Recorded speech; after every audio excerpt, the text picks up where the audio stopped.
Broadly on how Mayweather's visit has been received by Zimbabweans. We're now joined by journalist Zenzele Ndebele, who is based in Zimbabwe. Thank you very much, Zenzele, for your time this morning. It would appear that ZANU-PF is pulling out all the stops, or are they?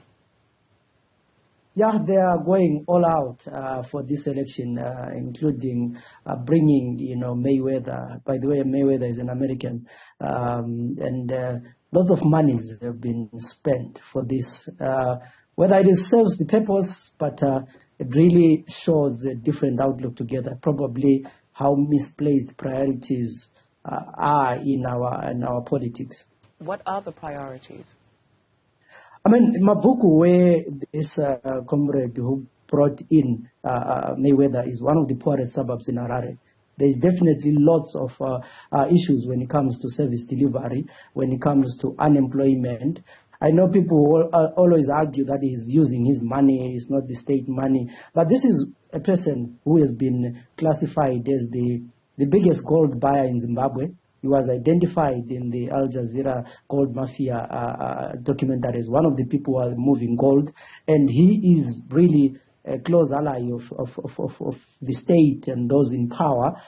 And for him to be spending so much money bringing someone to just come and, practice, or whether I call it practice or what, I find it morally wrong.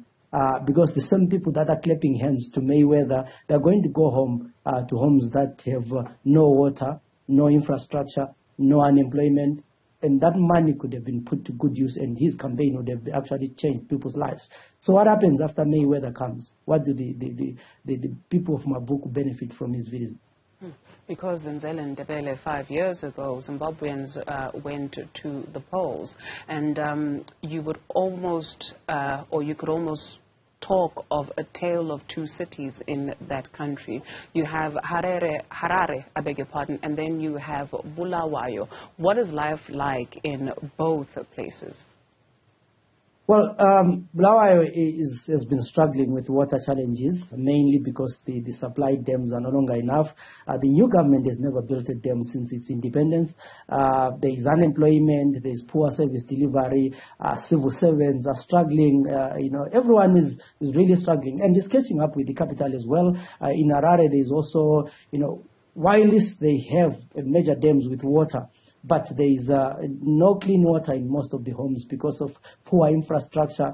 There is, you have people who are bringing in these sports people like Mayweather, spending millions on cars and envoys and all those kind of things.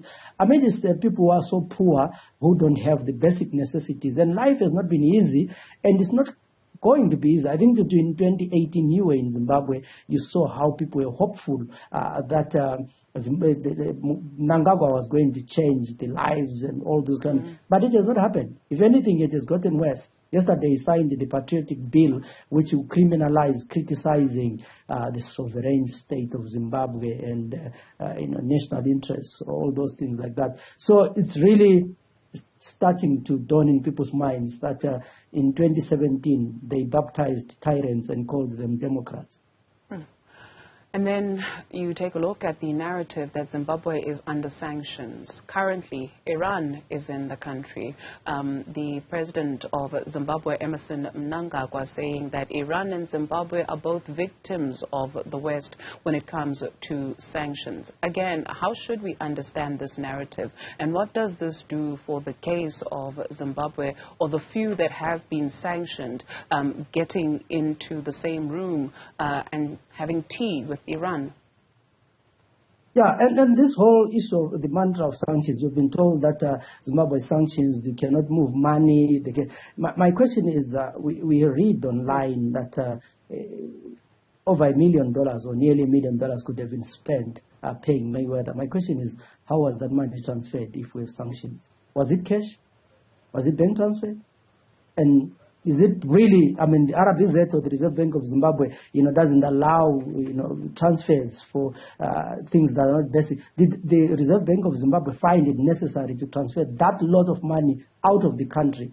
And this whole, now we have the Iranians coming in and talking about sanctions. So Zimbabwe is, using these sanctions to really try by all means to justify while they're failing to deliver. The sanctions issue is a scapegoat. And in 2017, when they were campaigning against Robert Mugabe, they said if Robert Mugabe is failing to run the country because of sanctions, he should step down. But right now, they don't want to be told the same thing, that if they are failing to run the country because of sanctions, they should step down and let other people who will deal with the issue of sanctions take over. Another issue that is quite contentious in Zimbabwe is that of election observers. The ZANU-PF stands accused of having a hand in changing outcomes in terms of the election in that country. What is the conversation that is being had around election observers, around ZEC? Well, we know that there will be quite a number of international observers that are going to come in. I know there have been an increase in the fees of observers. But the major challenge, I think this one is also on the opposition to make sure that, remember in the last election they talked about they had the polling agents in all the polling stations. When it was time to bring in the evidence that they did not have polling, or they had the polling agents, they did not have them. So the first and foremost, it is the Zimbabweans themselves that should guard the votes, because I don't think the international observers will do anything that will change the outcome of the elections. We know they will come and say elections were free and fair, or, well, you could have done ABCD. The recommendations that they write are always not implemented. So the opposition themselves, if they are really serious about taking power, they should make sure that in every polling station there is an election agent who's going to look at what happens and make sure that they record the results as they are announced, and they tally with the results that are announced at a national level.